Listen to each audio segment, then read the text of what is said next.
Bonjour à toutes et à tous. Donc, en fait, dans cette série, enfin, c'est même pas une série, c'est simplement comme je l'avais. Et je veux pas le couper, en fait. Une fois de plus, c'est juste pour vous montrer, en fait, l'envers du décor, en fait, ce qui se passe. Généralement, avant on poste une vidéo, il y a tout ce que je viens de faire là, en fait. Et on coupe tout ça, on monte tout. Et on vous partage ça. Donc là pour le moment en fait je suis en train de m'entraîner sur la nouvelle playlist que je vais mettre à votre disposition. Et donc en fait ce que je suis en train de faire là c'est simplement de voir comment est-ce que je veux organiser mes idées. Donc je préfère vous le montrer en fait ce qui se passe derrière l'écran en fait avec tous les trucs qu'on coupe souvent en fait, qu'on monte avant de vous partager la vidéo. Donc aujourd'hui c'est la vidéo 2 en fait. Je sais pas, peut-être que je vais appeler cette playlist là l'entraînement d'un data scientist. Voilà. Alors, hier en fait, euh, j'ai commencé en fait à parler en fait l'ensemble des compétences qu'on doit absolument maîtriser en fait, que ça soit de la programmation, que ça soit des mathématiques, que ça soit maîtriser les algos, et que ça soit également les techniques qui vont avec. Et en fait, mon objectif, une fois de plus, c'est de voir comment est-ce que je partitionne tout ça, en fait. C'est-à-dire, est-ce que je mets en place une playlist qui prend en compte l'ensemble des techniques, par exemple, lors de la phase du pré-processing, de l'encodage, de la normalisation. Euh, enfin, je veux voir comment est-ce que je veux le faire en fait. Donc, je suis en train de voir comment est-ce que je vais m'organiser en fait pour cette playlist là. Donc, en fait, ce que j'ai en tête également, c'est des choses que nous n'allons pas voir dans la première playlist que je vais sortir prochainement, et comment est-ce que je vais m'organiser pour mettre ces choses-là dans les prochaines playlists. Alors aujourd'hui, en fait, ce qui me vient en tête, c'est de voir comment est-ce quel est le process, à savoir de l'acquisition, en fait, la phase d'acquisition des données. Euh, donc, lorsqu'on est dans une entreprise, lorsqu'on travaille dans une entreprise, peu importe, hein, je pense que la phase d'acquisition, donc on va faire acquisition, euh, non, je vais pas faire ça comme ça, euh, c'est pas comme ça déjà, donc je vais faire ça.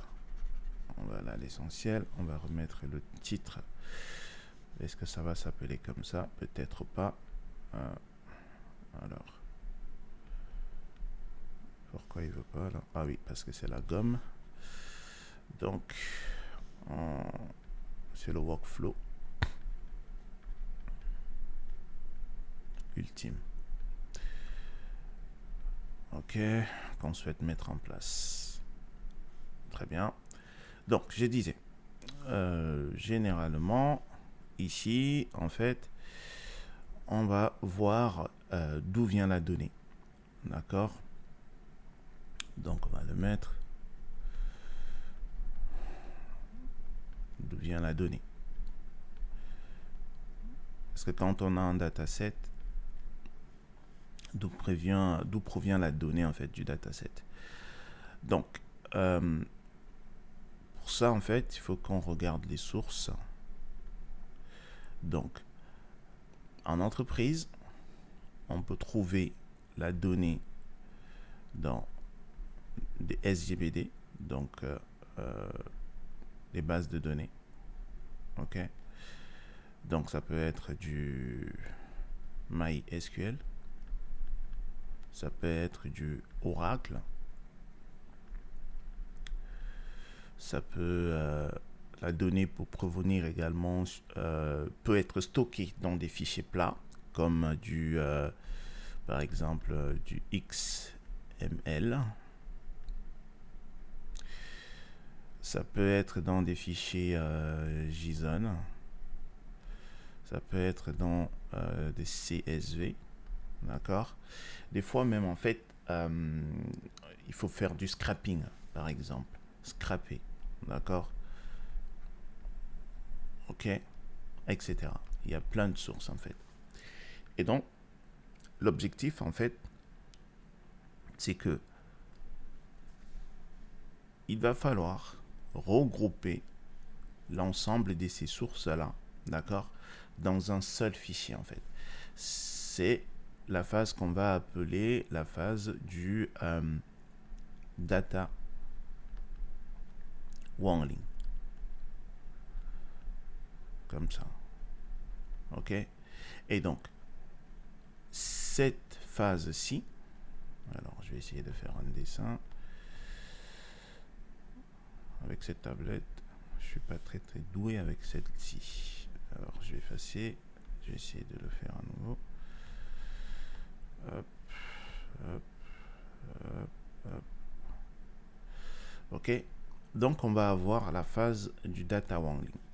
Donc en fait, cette phase-là, c'est quoi?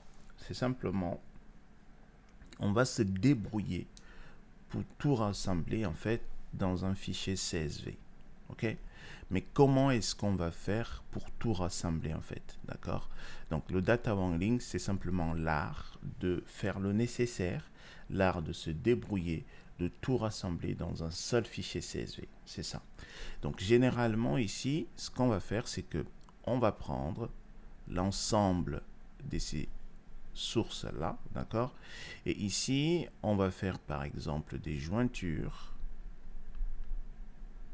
SQL, ok? Pour en fait, pour en fait joindre, regrouper en fait nos colonnes, d'accord? Ça c'est les jointures pour du SQL lors de la phase du data wrangling. On peut faire également du merge lorsqu'on travaille avec Pandas, d'accord. En fait, on va utiliser différentes techniques qui vont nous permettre en fait de construire notre fichier CSV, le point CSV. Ok? Donc, toute cette phase-là, qui consiste à la phase d'acquisition des données, bah, on ne va pas la voir, d'accord? Pas dans la playlist que je vais mettre en place, que je vais mettre en place la première, d'accord? Donc, donc, une fois que on a notre CSV là, on va se poser une question, d'accord, qui est de savoir est-ce que notre jeu de données là, notre fichier CSV, est-ce qu'il est labellisé, d'accord?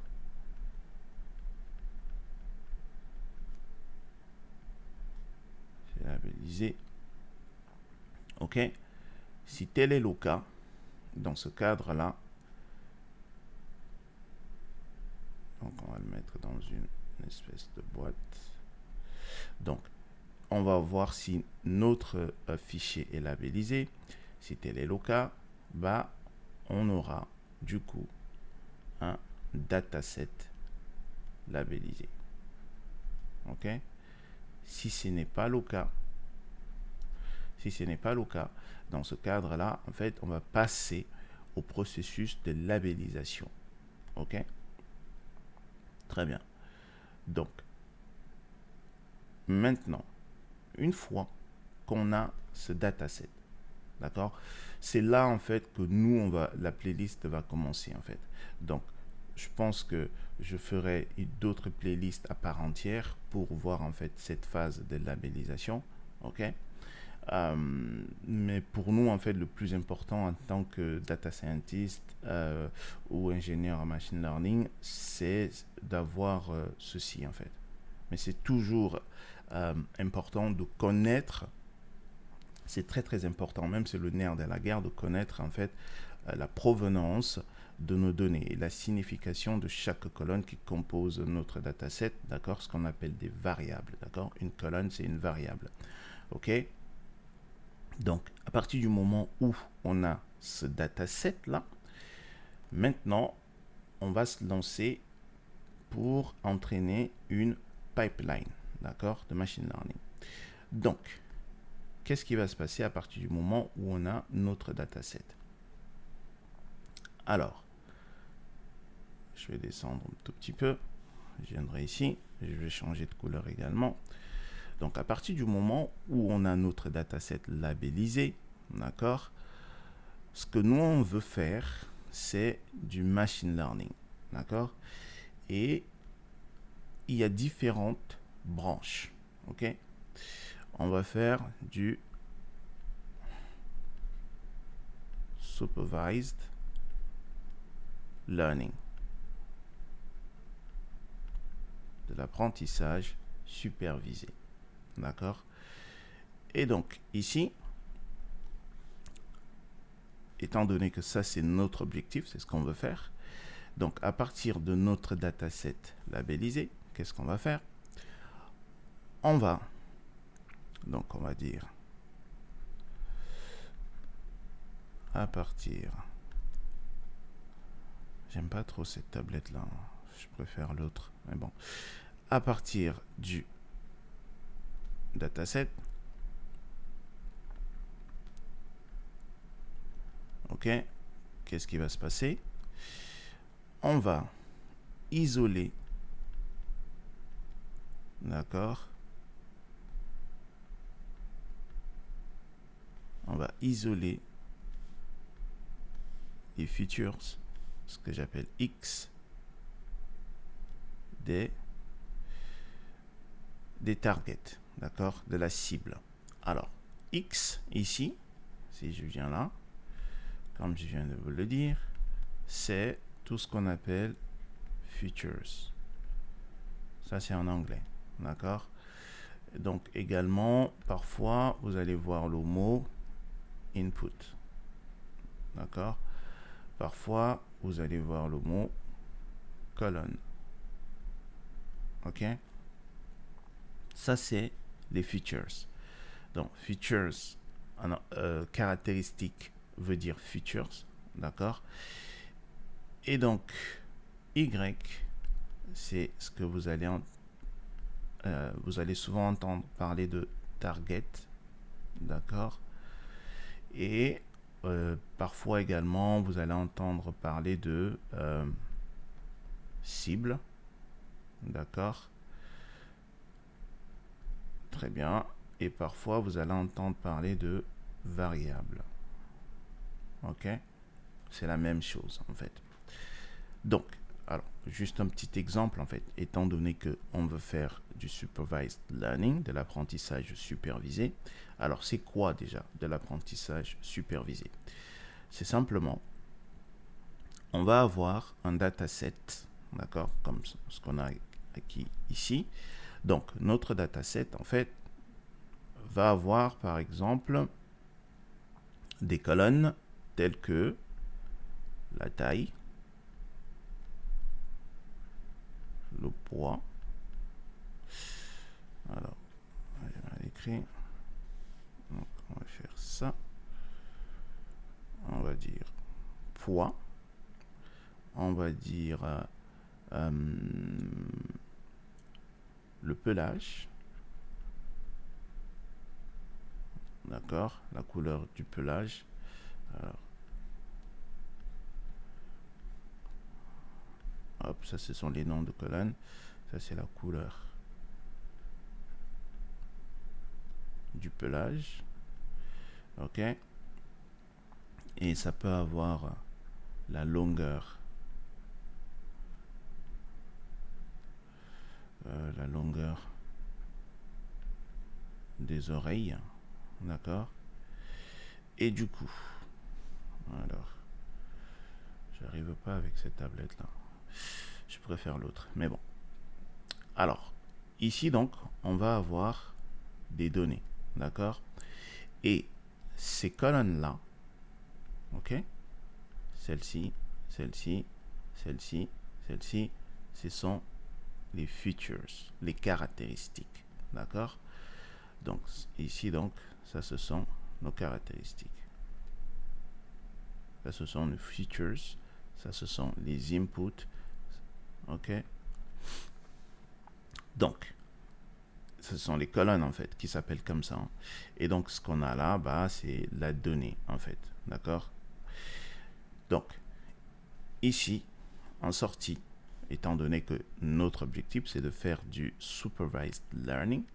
Donc, ici, on va avoir notre cible, d'accord? Comme ici, cette colonne-là. Donc, cette colonne-là, ça va être, par exemple, chat ou chien, d'accord? Donc ici, par exemple, en fonction de l'exemple de cette ligne-là, on va dire ça c'est la ligne 1, ligne 2, d'accord? Donc, par exemple, ici on aura peut-être chat, ici peut-être chien, et ça va continuer comme ça, peut-être également chien à la ligne 3, et peut-être également encore chien à la ligne 4, d'accord?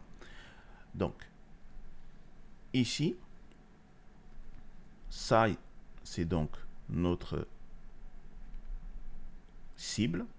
Donc, en fonction des caractéristiques qu'on a là, le features, le supervised learning, c'est que on va permettre à la machine d'apprendre la relation entre ses features et sa cible. D'accord?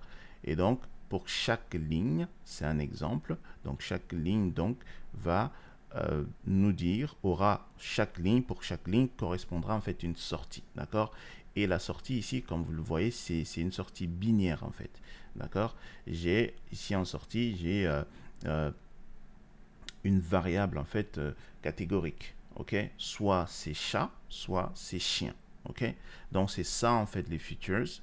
C'est tout ça, ces colonnes-là, les caractéristiques. D'accord? Et la cible, c'est ça. Et là, comme on fait du supervised learning, d'accord, ce qu'on fait ici, c'est de la classification, d'accord, parce qu'en sortie, en fait, notre machine nous dira simplement soit c'est un chat, soit c'est un chien. On peut faire également de la régression, et dans ce cadre-là, on peut prendre l'exemple, en fait, de prédire le prix d'une maison, d'accord, et du coup, on peut avoir une infinité de valeurs par rapport au prix de la maison, d'où en fait du supervised learning, mais là il s'agit de la régression. Mais ici dans ce cas-là, ce que vous voyez ici, d'accord, c'est de la classification. Notre système, notre pipeline nous dira simplement, fera des prédictions en disant en fonction des caractéristiques, là, pour moi, c'est un chat ou c'est un chien. Si on avait un autre dataset sur la surface, par exemple, d'une maison, le prix, etc. Et là, on sera en train de faire de la régression. Donc ici, je vais l'écrire. Hein. Ici, là, cet exemple-là, c'est de la classification. D'accord? Et on peut également faire ce qu'on appelle de la régression. D'accord? Voilà. Donc ici, c'est de prédire en fait une variable continue. D'accord? Comme le prix. Comme le poids. D'accord? Voilà. Lorsqu'il faut prédire le prix, le poids, parce que ça peut prendre une infinité de valeurs, ça c'est de la régression. Et lorsque on veut prédire en fait une catégorie, chien, chat, malade ou pas, c'est de la classification. Ok? Très bien. Donc je reviens à nos moutons. J'efface tout ceci.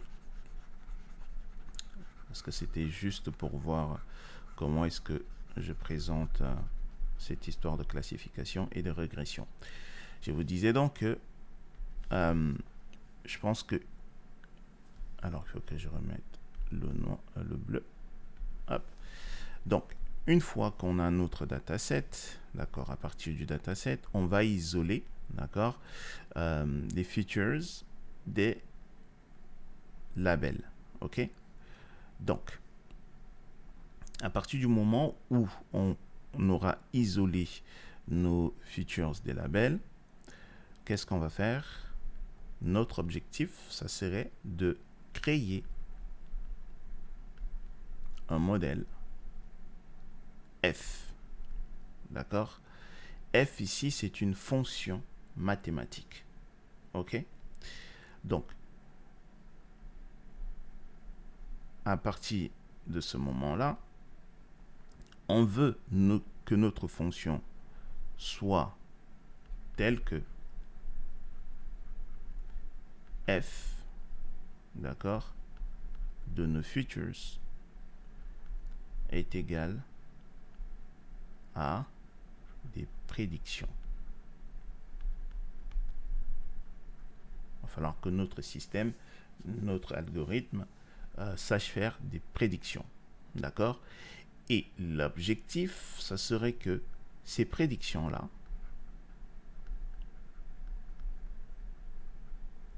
soient égales à Y. OK? Notre cible. Alors, quelle est la mission de tout ça? D'accord? La mission, c'est que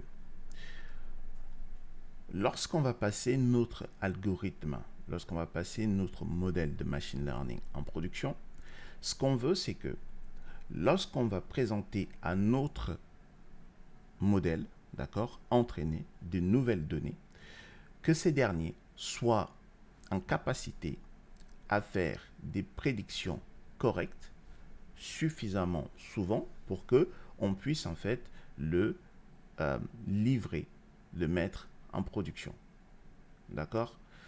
C'est ça l'objectif en fait. Très bien.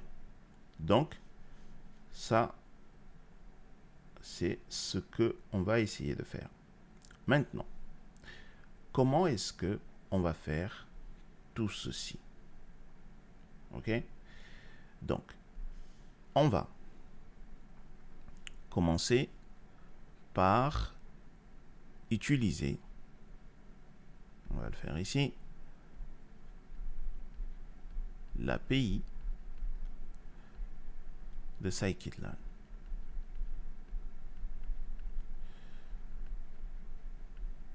OK? Donc, cette API-là va nous mettre à disposition deux objets. Il y en a plusieurs, hein, mais ici, il nous mettra à disposition des objets. D'accord? On va avoir ce qu'on appelle des transformers. Et on va avoir ce qu'on appelle des estimators. OK. Et ici, on aura une phase de calibration. OK? Et ici, on aura une phase d'application. Donc, cette phase-là de calibration, on peut l'appeler la phase de training également. Enfin, c'est la phase de training également. Et cette phase-là, c'est la phase des prédictions. OK? Très bien. Donc, ici, donc, on va utiliser une méthode, parce que ça, les transformers, ce sont des classes. D'accord? On a vu des classes lorsqu'on a travaillé sur Python. Donc, ici, on aura une méthode fit.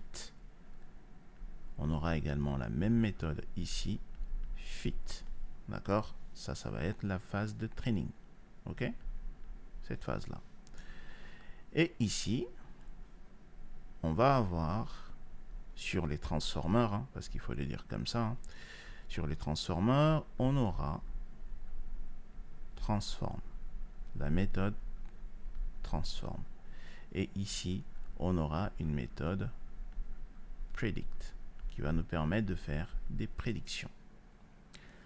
Alors, lorsqu'on fait du machine learning, en fait, ce qu'on fait, c'est de la statistique appliquée. Donc, pour que nos modèles soient en mesure, d'accord, de réaliser des traitements, d'accord, de chercher les combinaisons entre nos features et nos cibles, en fait, il faut que l'ensemble de nos données soient des nombre. D'accord? Donc, ici, en fait, les transformers vont nous permettre de faire ce qu'on va appeler du pré-processing.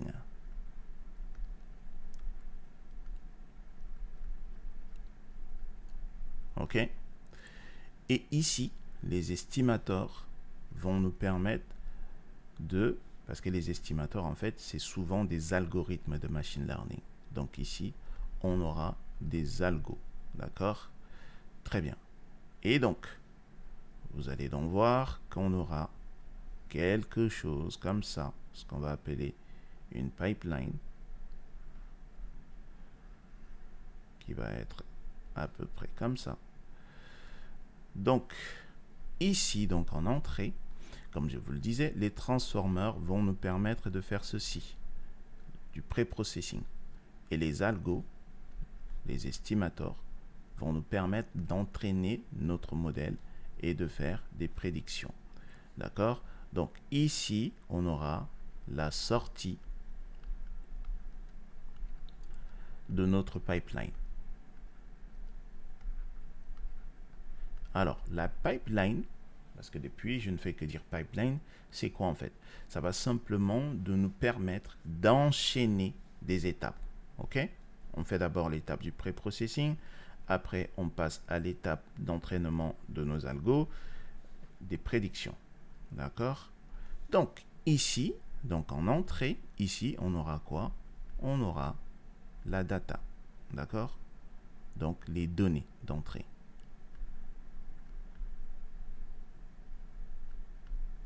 OK? Et ces données d'entrée, donc, ça va être quoi? Bah, on va prendre notre dataset, OK? On va le diviser en train et en test. Donc, on aura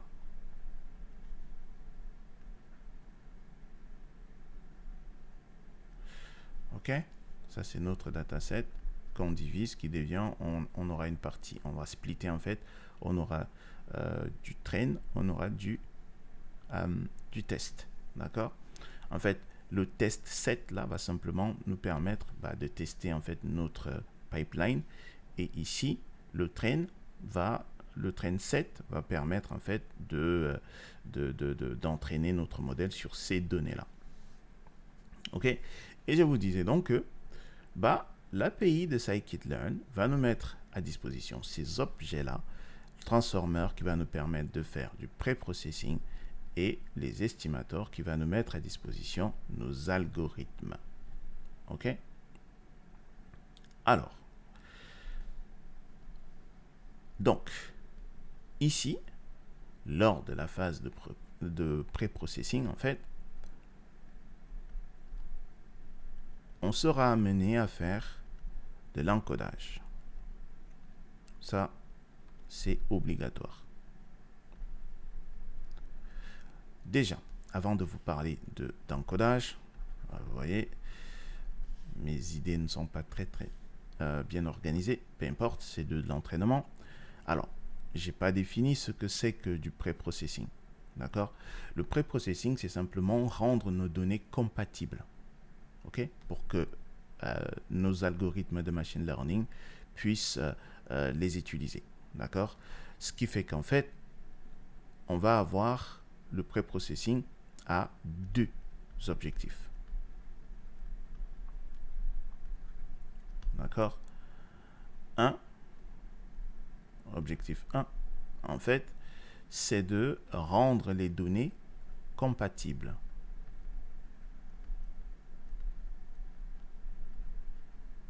OK? 2, c'est de transformer la donnée. D'accord? Alors, ça veut dire quoi, rendre les données compatibles? C'est simplement de prendre les données d'entrée là et de faire en sorte que tout ce qui n'est pas nombre soit nombre. D'accord? Ça veut simplement dire que si on a dans nos données, d'accord, une colonne, une variable. Une colonne, c'est une variable. OK? Donc, on va peut-être avoir une colonne couleur et on va peut-être avoir, je sais pas moi, rouge, vert. Bah, ça, ce ne sont pas des nombres en fait. D'accord? Donc, avant, il va falloir transformer ceci, d'accord, rouge, vert là, en une matrice. D'accord? Donc, on aura, du coup, on va créer une colonne qui va s'appeler rouge et une colonne vert. D'accord?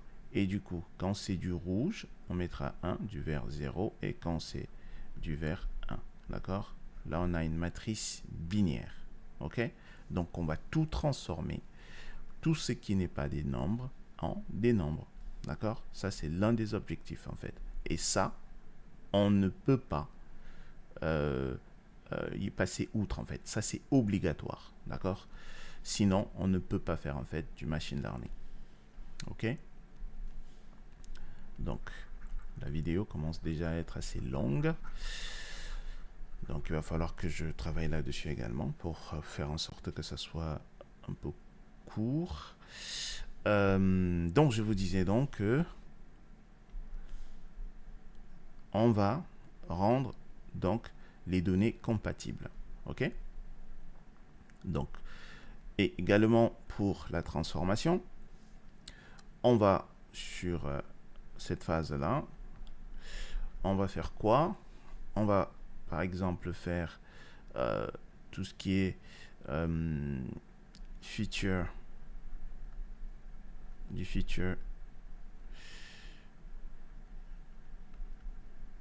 engineering. OK. On va faire tout ce qui est data transform. OK. On va faire tout ce qui est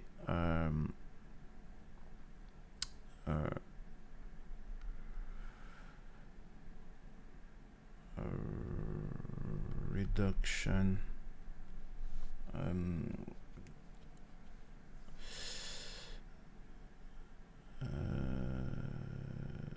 reduction dimension. On va réduire en fait la dimensionnalité de nos colonnes. Pardon. OK. Donc, dans tout ce qui est data transform ici, bah, ça va être en fait de normaliser en fait nos données. La normalisation, il y a plusieurs techniques. Hein. Ici, on aura plusieurs techniques comme le min-max scaler, standard scaler, d'accord. Donc, comme je le disais, hein, min-max, standard, scaler, min-max, scaler également. Il y en a plusieurs. Donc, c'est simplement ici, en fait, ramener nos données sur une même échelle, d'accord? Et ça aussi, c'est primordial, en fait, d'accord? Vous allez voir, on verra que si on ne fait pas ça, bah, notre modèle va se comporter d'une certaine manière. Donc ça, également, c'est primordial. Donc, du feature engineering, en fait, c'est simplement à partir des colonnes existantes, en fait, on crée des nouvelles colonnes. OK? Donc, également, ici, on a du data cleaning. D'accord? Ça, c'est le nettoyage des données. OK? Ici, en fait, on va réduire, en fait, parce que parfois, en fait, le fait de réduire le nombre de colonnes, en fait, ça peut permettre, en fait, de booster la performance de notre modèle, d'accord, dans la réduction des dimensions ici. OK? Très bien. Donc, ça, c'est la phase du pré-processing. Alors, pour moi, en fait, ce que je souhaite faire, c'est simplement de ne pas, dans la nouvelle playlist, en fait, de ne pas entrer dans les détails de tout ceci, en fait. D'accord? C'est simplement d'aller de du dataset, pré-processing. On va pas faire tout ce qui est data cleaning. C'est simplement de montrer en fait le pré-processing, c'est ça. Les algos, on va prendre 2 ou 3 algos. OK. Et après, on va entraîner notre pipeline. Donc, je pense que ça serait la première playlist, d'accord, le workflow, simplement les étapes. Et je créerai par la suite une nouvelle playlist où, en fait, on va se reposer sur ce qu'on va apprendre sur cette playlist-là, la playlist qu'on va mettre d'abord en ligne. Et à partir de là, on va imbriquer, en fait, toutes ces technologies en fait parce qu'on connaîtra déjà en fait le workflow, les étapes et à chaque fois on va apprendre une nouvelle technique, on va revenir sur notre workflow et on va dire bah vous verrez que en fait la plupart des choses en fait ça se passe ici en fait. C'est la phase du pré-processing, c'est le nerf de la guerre en fait. Tout ça, c'est ici, c'est la phase du pré-processing. Donc je pense que pour la première playlist, euh, je, je, vous montrerai simplement en fait comment faire en fait pour avoir un workflow professionnel, d'accord, sans pour autant entrer dans les détails sur la gestion par exemple des valeurs aberrantes, ok. Et une fois qu'on aura terminé cette playlist là, je vais créer une nouvelle playlist là où en fait on va entrer dans les techniques, d'accord, par exemple dans la technique de normalisation des données, d'accord, dans la technique de la gestion des valeurs aberrantes, d'accord, dans la technique du feature engineering, bah, ça, ici, en fait, ça va pas trop bouger, mais on verra également les techniques pour, en fait, voir si notre modèle, en fait, pour évaluer notre modèle, il y a pas mal de techniques également en fonction de si on fait de la classification ou de la régression, d'accord.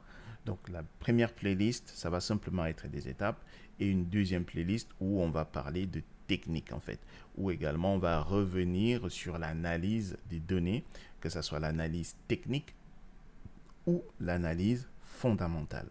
Ok. Donc la vidéo là, on part déjà à peu près à 30 minutes et des poussières. Je vais l'arrêter là. Une fois de plus en fait, hein, je suis en train de gribouiller comme vous voyez là, bah, histoire de simplement de voir comment est-ce que je vais organiser mes idées. Généralement, comme je vous disais avant de poster une vidéo, pour personnellement, je vais peut-être shooter 3 à 4 vidéos en faisant ce que je fais là. C'est simplement de vous montrer en fait, voilà, avant de poster une vidéo, voici le process en fait, ce qui se passe derrière.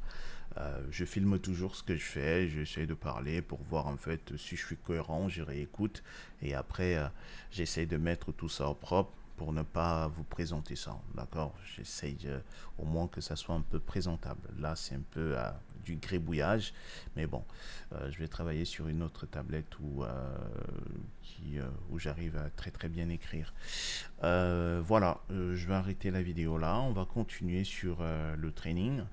Donc, une fois que j'aurai terminé cette phase de training, je vais réécouter tout ça, je vais réamender des choses et je mettrai en fait en place la playlist qui sera un peu plus propre. D'accord. Ok. Bah, portez-vous bien et je continuerai à mettre ces vidéos-là de training et après je mettrai la playlist à proprement dit en ligne. Peace.